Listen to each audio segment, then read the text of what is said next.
Hello, everyone. Thank you for tuning in. As y'all know, this is a whole special edition of a conversation with a Capricorn. Um, so this is, not the typical one. So yesterday, Sunday, January 26th, um, I think the whole world kind of just stopped. Mainly because we were all shocked. Just in the passing of Kobe Bryant. I was messaging with a friend and we were talking about other stuff about life and kids and all these things or whatever, things that was going on with him, things going on with me. And we were messaging back and forth, and I was scrolling Instagram and I seen Hollywood Unlocked had shared a post from TMZ, and it read, Kobe Bryant killed in the helicopter, crash. And I was like, I freaked out, and I was like, oh my god, oh my god, oh my god. And I sent a screenshot of that to him. I then sent one to my brother, and I was just like, okay, this has to be fake news. This is a horrible hoax. This is it didn't seem real, and it felt like the whole world had stopped, because I'm like, first of all, this isn't funny. And for me, whenever someone only has a TMZ quote, or a TMZ confirmation, I take it with a grain of salt, mainly because I feel like sometimes TMZ likes to be first versus right. And so I was, searching online and CNN, ESPN, different blog sites, just different. I was going to Jasper. I was just looking everywhere, just Googling everything, Googling his name. I was Googling so many things. And everything, at first, no one was reporting it except TMZ. And then everyone else who was reporting it was reporting it, per TMZ. And, I saw people posting things, and I kept on saying, people just stop posting because it may not be real. And unfortunately, it was 100% factual. And I just started crying. I was crying all yesterday once it was confirmed. I've been crying today. I was going to try and do it yesterday, but I just could not gather myself to do it. So, what they said happened was, Kobe Bryant was on the helicopter in LA, flying to his the Mamba Academy. They had a game, and at first the reports was that it was Kobe, and it was a total of 5 people on the helicopter, hours late. Because again, that's why I say sometimes they just don't have accurate information. So hours later, we found out it was actually 9 people who were on the helicopter, 9 people, which included Kobe, and we also assumed there was also a pilot. And there were just rampant speculations on, his all his kids were. It was just so much going on. There was in the Rick Fox. It was so much people were saying that was not accurate. And then when the news confirmed that Kobe's daughter, his 13-year-old daughter, Gianna, what they call Gigi, was also on the helicopter, it broke my heart. This is the daughter who I forgot to put the pictures up. The daughter who plays basketball. She goes by little Mambacita, because she's, like a junior Kobe.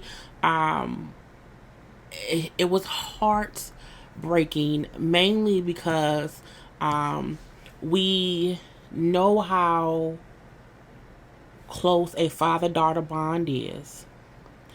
And to imagine him and or her being scared, him being scared as a father, with her being scared, it was, the whole situation was heartbreaking. And we just kept trying to figure out who else was on the plane, the helicopter.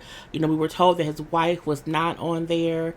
Come to find out, they said that Kobe and his wife had a pact to where they both would never fly together. And I think a lot of parents make that pact because you don't want your children to end up, you don't want something to happen and then something ends up alone. So allegedly, him and Vanessa had agreed that they would not fly together on a helicopter, because I think that's a great thing to do, not because of this situation, but because, it's just something that somebody does. Now, there were also 7 other people who passed away, and I do have them as well. I'm going to just cover up Kobe and the daughter for 1 second to show the other victims. John Atabelli, his wife, Carrie, their 13-year-old daughter, Alyssa, who was teammates with Gigi. Now, they had 2 other children who were not on the helicopter. They have a son, JJ, who is grown. They also have a daughter, Alexis. I don't know how old Alexis is. They had not mentioned her age, but I do think she may not be an adult. But I do know the son is an adult because they say he works, I think, for the Red Sox as a scout. Now, we also have Christina Mauser. She was a mother of 3 kids, and she was on the flight by herself. She is the assistant coach, so she was there because she also coaches with Kobe's team, because Kobe was the coach of his daughter's basketball team, which they were flying there for a game. So Christina was on the flight. She leaves her 3 children, also her husband. Her husband, Matt, gave a statement earlier today, and also he posted a comment on his Facebook page yesterday where he just gave a comment saying how, his wife was incredibly witty, she was funny, and she was an extraordinary person, and he hopes that everyone can remember her that way. And he just was saying how hard it was breaking the news to his children that, mom wasn't coming home, and how his children, of course, had a reaction that any other child would have. Their kids were between the ages, I believe 11 and 3. And so that, of course, was, heartbreaking. And then we also had Sarah Chester and her daughter, Peyton. And Peyton was also one of the girls on Gianna's team. So I'm guessing she was also around the age of 13 to 14 years old. And then lastly, we also had the pilot, whose name I hope I do not mess up, is Ira, A-R-A. Last name is Zobayan. And he had been a pilot for over 20 years. He had been given special privileges to fly that day. They bring up how that day was very, very, there was a lot of fog that morning when they were flying. And so he got a special approval to fly, despite the fog. He was allowed to fly lower than usual to avoid the fog. So they knew it was foggy, and they knew that they did not want to be high up. So they got approval for him to fly lower, so that way he would not be caught up in the fog, and he can also see the ground. And they bring up how, they left it, around 9 o'clock that morning. And while traveling, the fog got thicker, and from there they were circling the area due to how dense the fog was, and the helicopter ended up crashing into the hillside pretty quickly. A couple of other pilots said how usually when crashes like this happen, it's because the denseness of the fog, they couldn't see the ground quick enough to avert hitting it, and that was probably what happened. And a lot of people in LA said how crazy foggy it was yesterday, and so it's not to feel like, oh, the pilot shouldn't have flown. I think it was just a horrendous, unfortunate accident that nobody could have predicted. We've seen video today and also late yesterday of Kobe, past video, of course, of him explaining why he frequently used a helicopter to fly from his home back and forth in California. He said because the traffic was horrible, and he wanted to be able to have as much family time as he could. So instead of being in traffic for a couple of hours, he could take a helicopter, from his house to the arena or to do business. It was an easy like a 15-minute ride back and forth versus 2-3 hours driving in LA traffic. He brought up how at one point he was in traffic trying to get to his daughter's either a game or recital, and he was he missed it because of traffic. He said so at that point he knew something had to give, and so that's when he started using the helicopter. He had been doing that, for a while. He was doing that while he was playing. He retired from basketball in 2016. So it wasn't as if he was new to it or whatever. So it's an unfortunate, just tragedy. And they brought up how, because him and the daughter were so close, that's why no one was surprised that she was with him. Because again, she was going to be an amazing basketball player as well. And everybody is reacting to the news differently. I feel like the reason so many people are affected is because Kobe wasn't just a basketball player. Like, you think about when other people pass away who are musicians, they may be known in the R&B or the rap world or whatever, or the hip hop world. Kobe was literally international. You know what I'm saying? He was literally international. I am older because I'm 38, so I was raised with Kobe as well. So he is the whole era of a lot of our lives. So I think it's a thing to where even if you don't know someone personally, because you have watched them over the years, you feel like you know them. So when they pass away, it affects you in a way that you don't expect. And when it happened, the first thought that I got was when Aaliyah passed away back in 2001, mainly because of how it happened. Aaliyah passed away in a plane crash as well, taking a small plane from one place to the other. And the reason I said it reminded me because I remember the news, when the news of Aaliyah broke, back then we did not have social media. It wasn't like it is now. So we got our information from the radio, the DJs who were just passing around information, and how no one wanted to believe it. Everyone was like, it's not true, they need to confirm things, it was a thing to where you're just waiting for the confirmation to not be factual.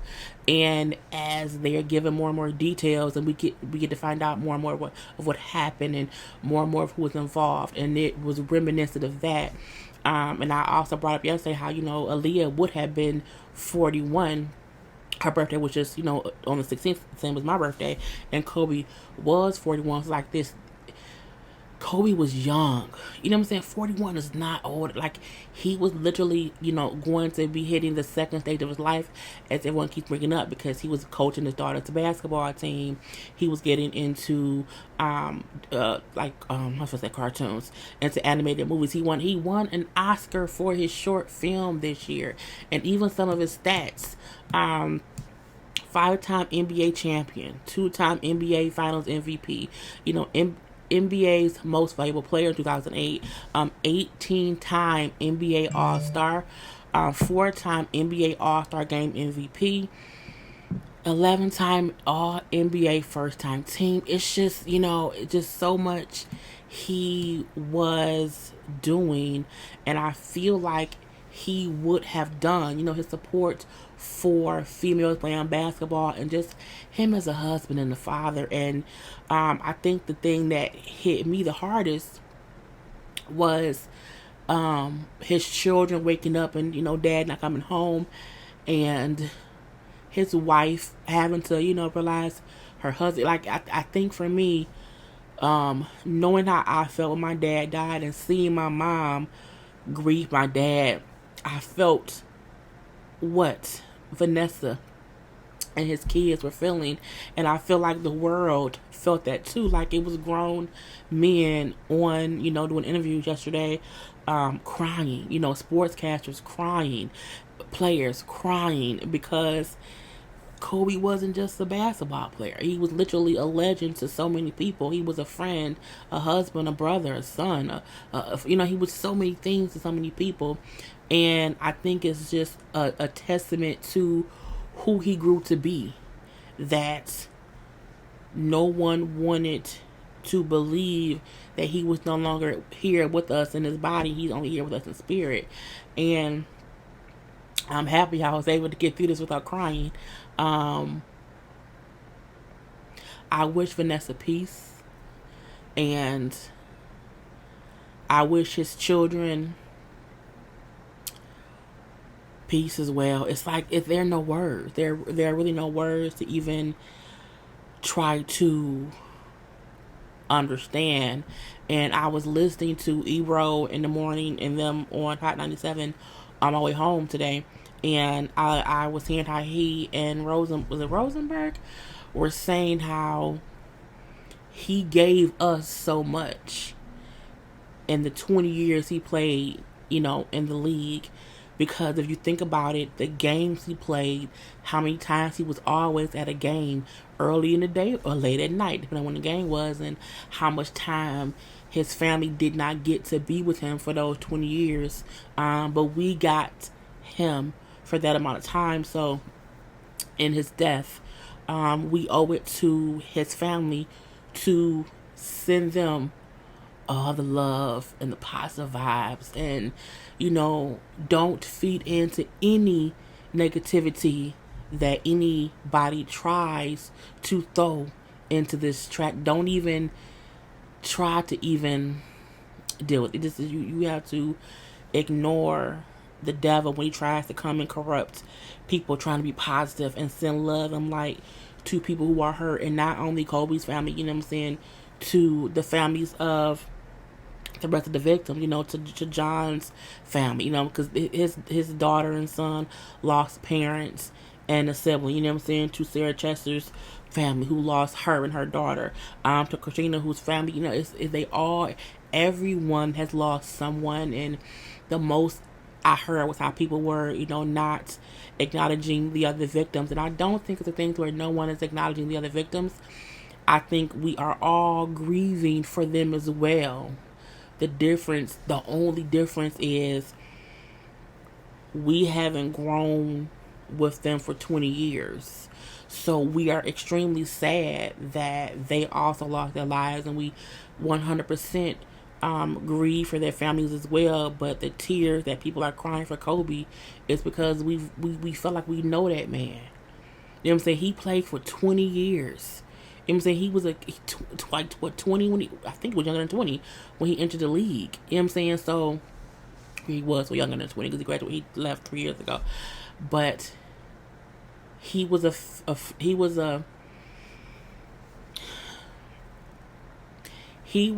hero and a mentor to people, and